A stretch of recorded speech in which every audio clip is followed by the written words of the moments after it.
Two gardeners, same neighborhood, same climate, same amount of sunlight, same size yard.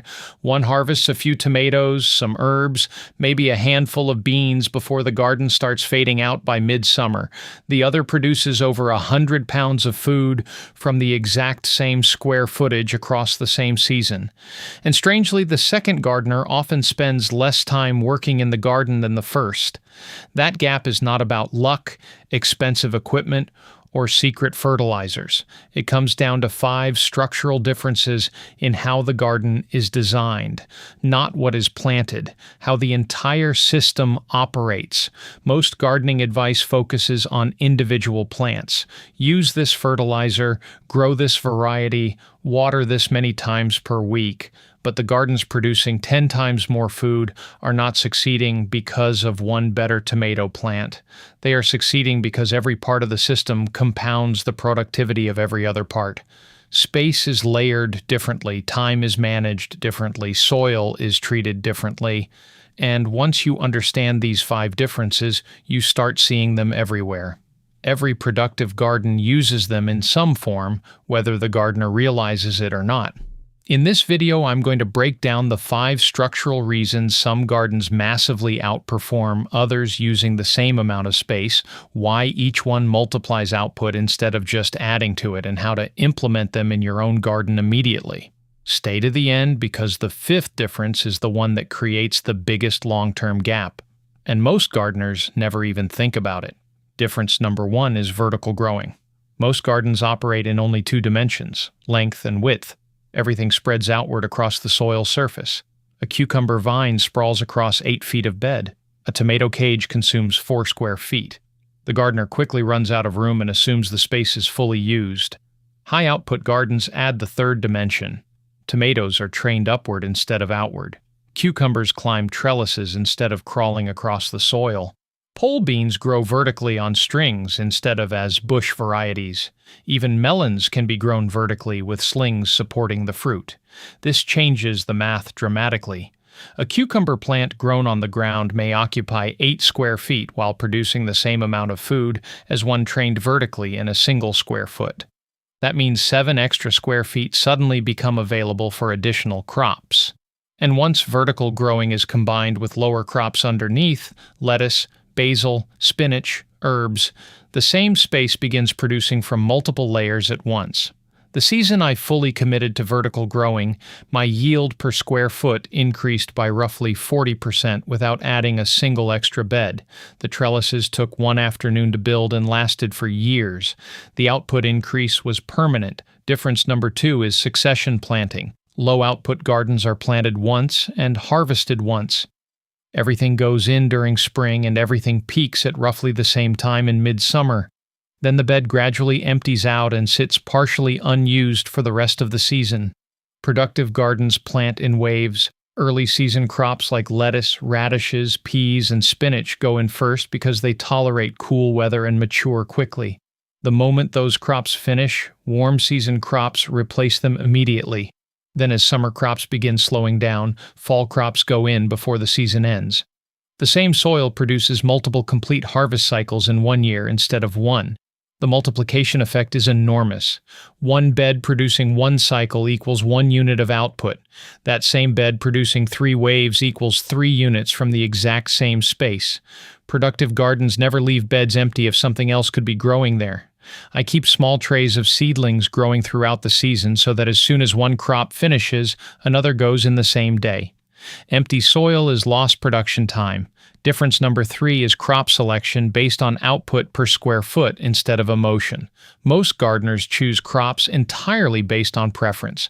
That sounds reasonable until you compare what different crops actually produce relative to the space they occupy. Corn is one of the clearest examples. A stalk may take several square feet and produce only 1 or 2 ears. Compare that to indeterminate tomatoes producing 15 to 25 pounds from roughly 1 square foot of ground space when grown vertically. Pole beans produce 6 to 12 pounds while climbing upward instead of outward. Cut and come again lettuce can produce 6 to 8 pounds per square foot over multiple harvests. Productive gardens prioritize crops that deliver long harvest windows, repeated. production and high output relative to space. That does not mean you cannot grow crops you enjoy. It means every square foot is making an intentional contribution to the overall system. I stopped growing corn in raised beds 2 seasons ago because the same space could produce several times more food using tomatoes and greens. That single decision dramatically increased total output from the bed without changing anything else. Difference number 4 is companion integration and biological pest management. Low-output gardens react to problems after they appear. Pests arrive, damage plants, and then the gardener starts spraying or scrambling for solutions. Productive gardens reduce those losses structurally before the pests ever become severe. Basil planted near tomatoes disrupts scent signals pests use to locate host plants. Sweet alyssum attracts hoverflies whose larvae feed aggressively on aphids. Marigolds suppress certain soil pests below ground. Nasturtiums act as trap crops that pull pests away from vegetables. These companions are not just decorative, they fill otherwise unused spaces while strengthening the overall system biologically. Productive gardens are not only growing more food, they are losing less of it. And over time, those natural predator populations become more stable and effective every season. I added small insectary strips to my garden 3 years ago using alyssum and yarrow. By the second year, I noticed dramatically fewer hornworms and aphid outbreaks because beneficial insects had established themselves inside the system permanently. And difference number 5, and the biggest one of all, is soil compounding. Low-output gardens treat soil like a static medium. Buy soil once, add fertilizer when plants weaken, repeat every year. Over time, the soil slowly degrades. Organic matter drops, biology weakens, structure compacts, productivity declines gradually. Productive gardens treat soil as a living system that can improve every season instead of decline. Compost is added regularly to the surface. Mulch protects the soil year-round while feeding fungi and microbes. Cover crops build fertility during off-seasons instead of leaving beds empty.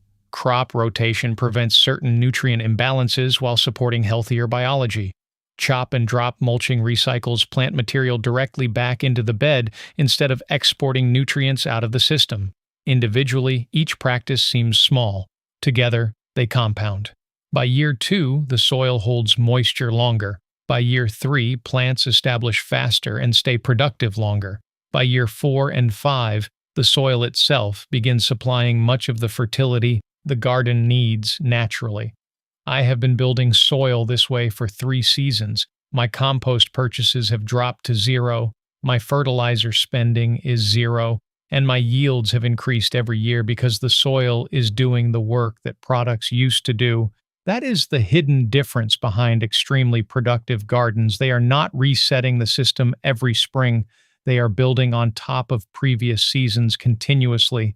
And when vertical growing, succession planting, yield-based crop selection, companion integration, and soil compounding all work together at the same time, the productivity gap becomes massive.